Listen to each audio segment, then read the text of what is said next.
Je vous remercie. Jërëjëf honorable Babacar Varokh. Honorable Abdoulaye Tall. Amadou Diallo numéro 1 se prépare.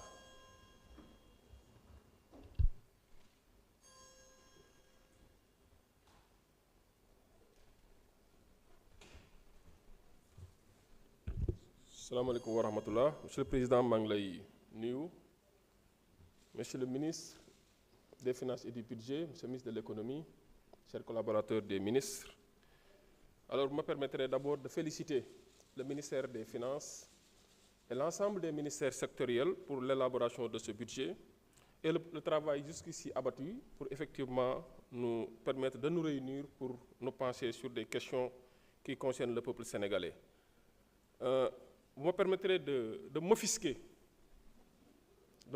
du comportement d'une certaine opposition, d'abord qui fuit les travaux en commission, parce que je trouve cela irresponsable, inadmissible, inacceptable d'avoir cette attitude de fuir les travaux quand c'est essentiel et de venir ici, devant les caméras, chercher le buzz pour après essayer de faire la une des journaux. Ça, c'est irresponsable. Avec une telle opposition qui a eu à plonger ce pays dans ce gouffre, c'est parce que vous avez plongé ce pays dans ces difficultés que vous devez avoir le courage de venir répondre aux questions, surtout d'actualité, parce que c'est des questions d'intérêt général.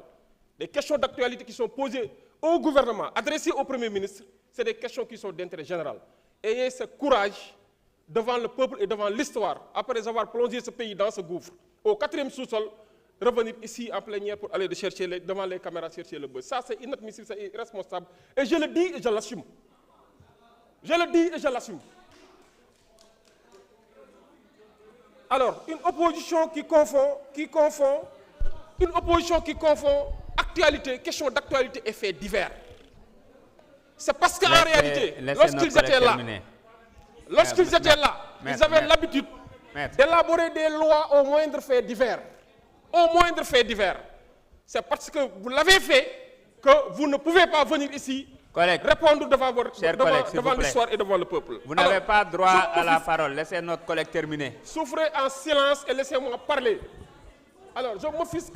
Monsieur le ministre, dafa am benn préoccupation bu ma am par rapport aux garanties de l'État sur certains investissements privés. Je m'explique. Je l'avais évoqué en commission devant le ministre de l'Économie.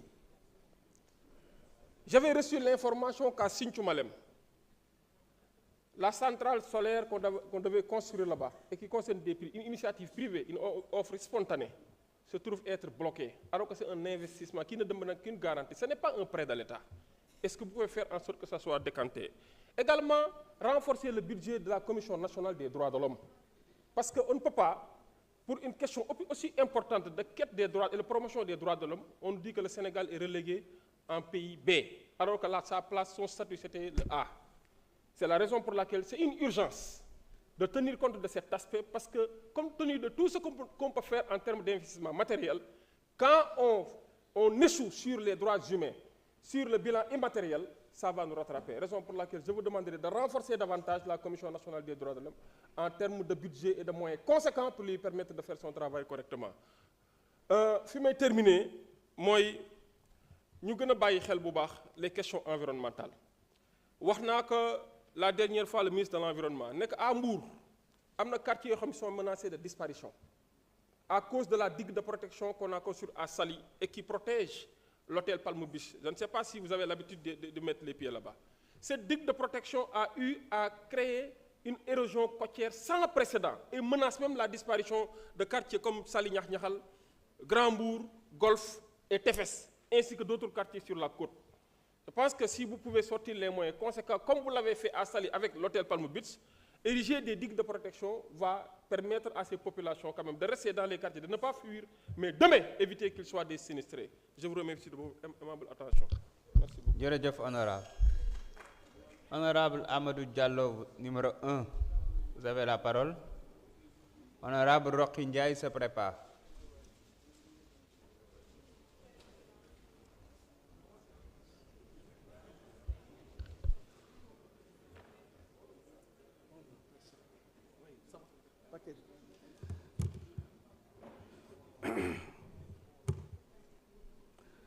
Bonjour, Monsieur le ministre, vos collaborateurs, Monsieur le Président, chers collègues.